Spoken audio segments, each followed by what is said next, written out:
Oleh sebab itu saya ingatkan masalah gaya hidup, lifestyle. Ini yang semua Kapolda, Kapolres, pejabat utama Polri harus tahu.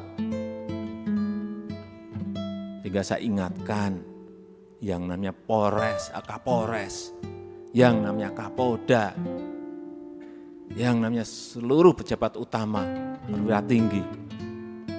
Jangan gagah-gagahan karena merasa punya mobil bagus atau motor gede yang bagus. Hati-hati, hati-hati. Saya ingatkan hati-hati.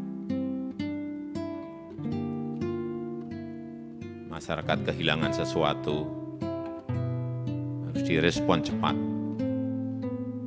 Ini hati-hati, ini sudah masuk tahun politik.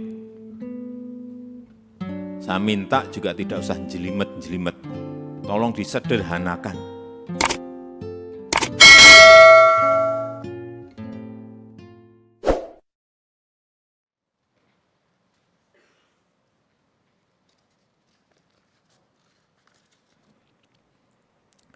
Pertama-tama saya ingin menyampaikan penghargaan dan apresiasi yang tinggi atas kerja keras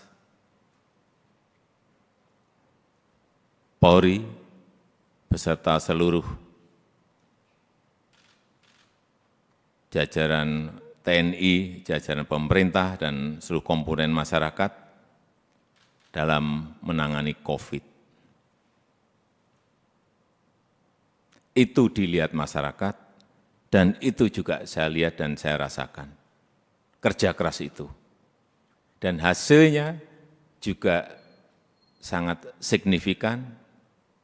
Sampai hari ini, yang mendorong paling kuat memang adalah dari Polri, telah 440 juta dosis vaksin yang telah disuntikkan kepada masyarakat.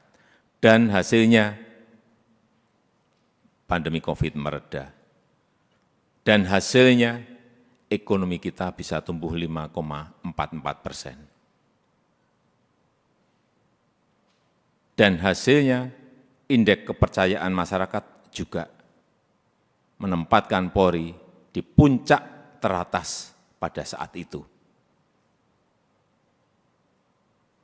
Tetapi begitu ada peristiwa FS,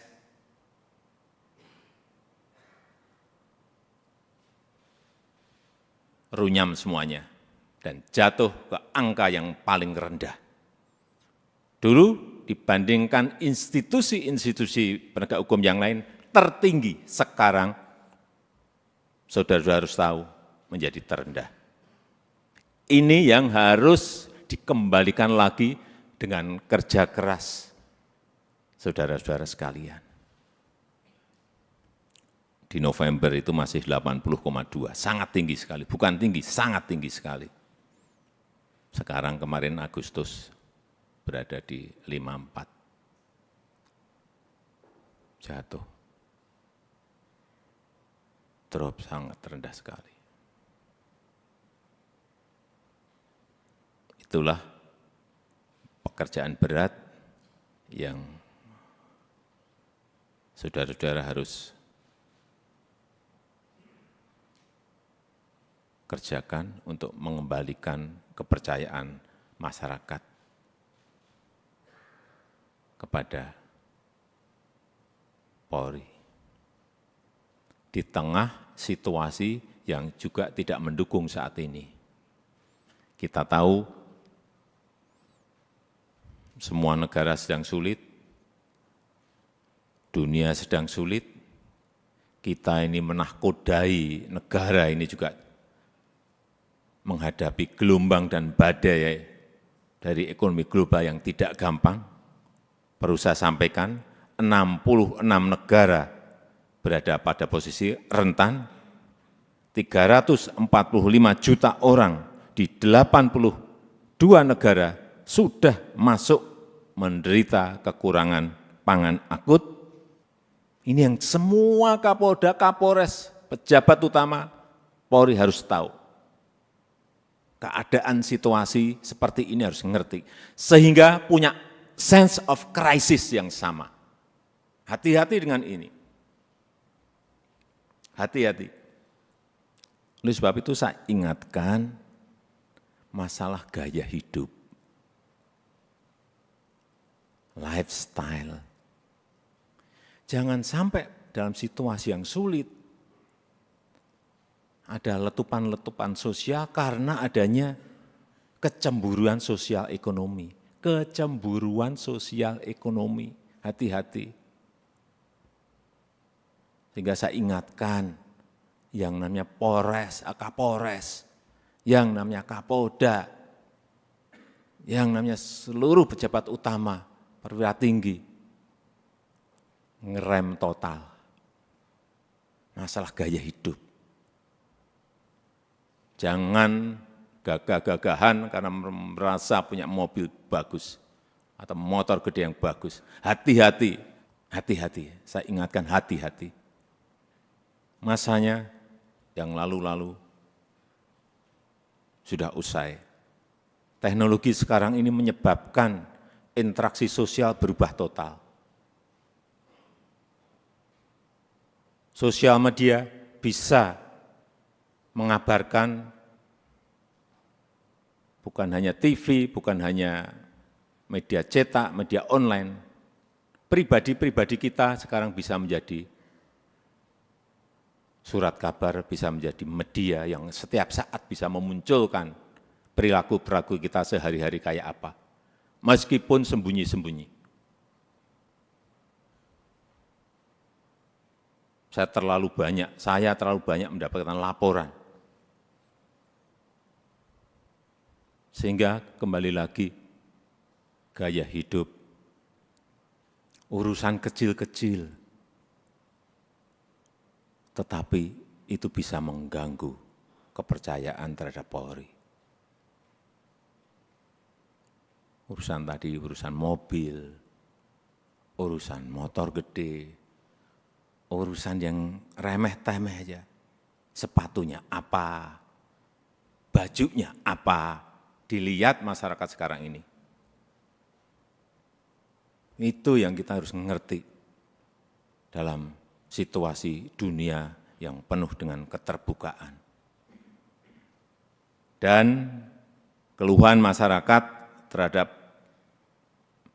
anggota Polri kita, ini tugas saudara-saudara semuanya. Jadi keluhan masyarakat terhadap Polri 29,7% itu ini sebuah persepsi karena pungli.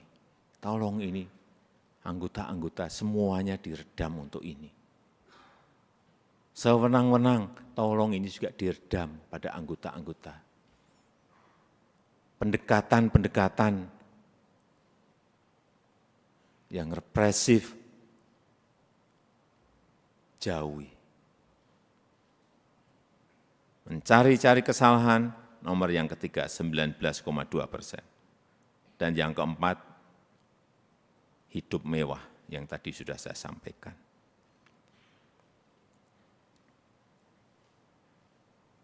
Karena Bapak, Ibu, dan saudara-saudara sekalian, itu adalah aparat penegak hukum yang paling dekat dengan rakyat, paling dekat dengan masyarakat, dan paling sering berinteraksi dengan rakyat. Jadi ingatkan anggota-anggota, selalu di briefing anggota-anggota, seluruh anggota, dan ingatkan untuk hal-hal yang berkaitan dengan pelayanan masyarakat, ingatkan mereka. Jangan sampai karena tidak kecepatan kita, yang kedua, rasa aman dan nyaman masyarakat itu, ini masalah persepsi loh. Rasa aman dan nyaman masyarakat itu menjadi terkurangi atau hilang. Karena apapun, Polri adalah pengayom masyarakat.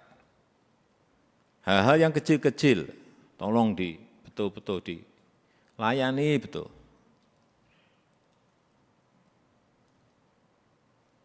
Masyarakat kehilangan sesuatu, harus direspon cepat.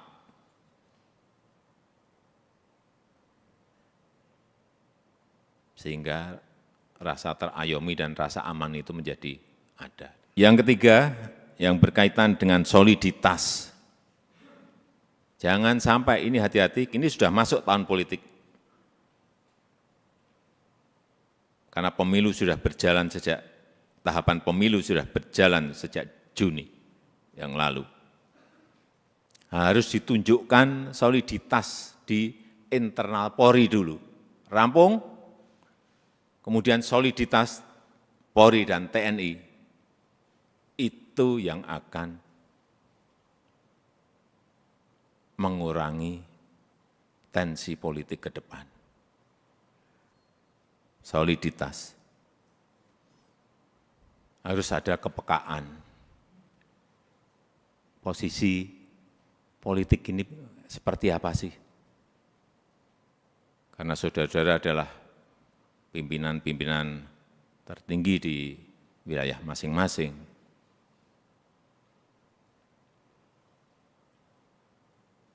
Sense of politiknya juga harus ada. Tidak bermain politik, tetapi ngerti masalah politik, karena memang kita akan masuk dalam tahapan tahun politik.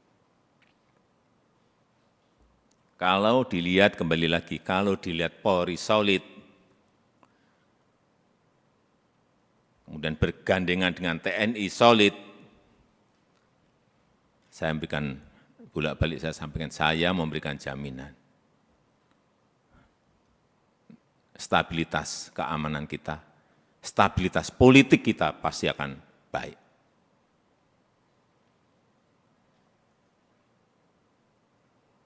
Enggak ada yang berani coba-coba.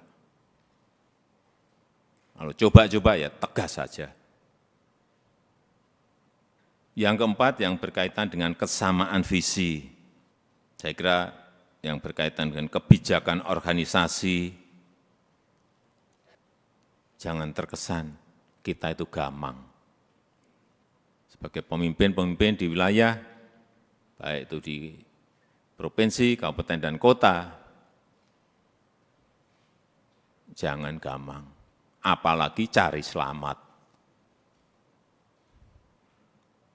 Yakin sesuai dengan prosedur, yakin sesuai dengan SOP, yakin sesuai dengan undang-undang, lakukan. Visi, presisi, Pak Kapolri, saya minta juga tidak usah jelimet-jelimet, tolong disederhanakan, sehingga yang di bawah itu mengerti apa yang harus dijalankan. Apa sih kalau disederhanakan? Ya tadi yang Kapolri sampaikan tadi.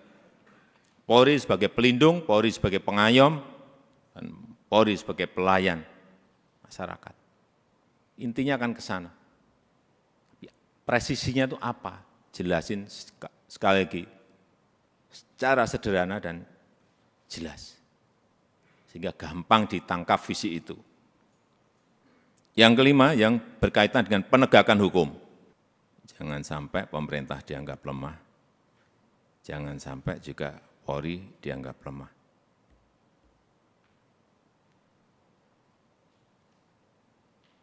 Saya sudah perintahkan kepada Kapolri saat itu urusan judi online, bersihkan. Ya udah.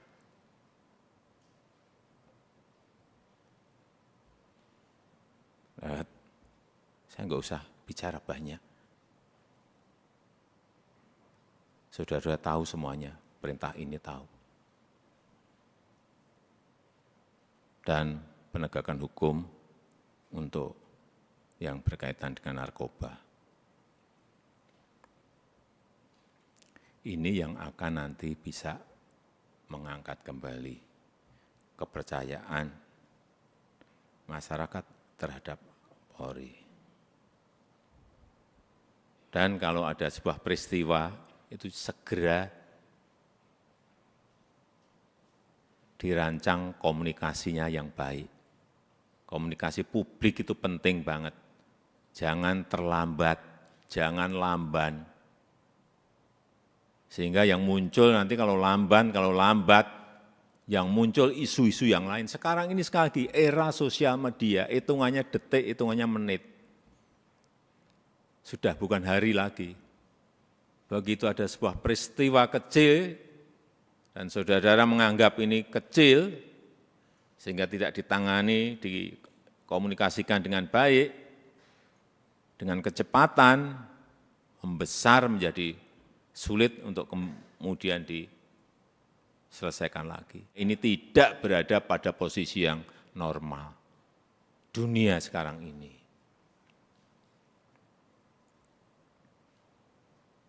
Sehingga gampang sensitif dan gampang tersulut. Untuk menumbuhkan optimisme harus menciptakan hal-hal yang baik, dikontra dengan itu, dikontra dengan prestasi-prestasi, dikontra dengan komunikasi yang baik.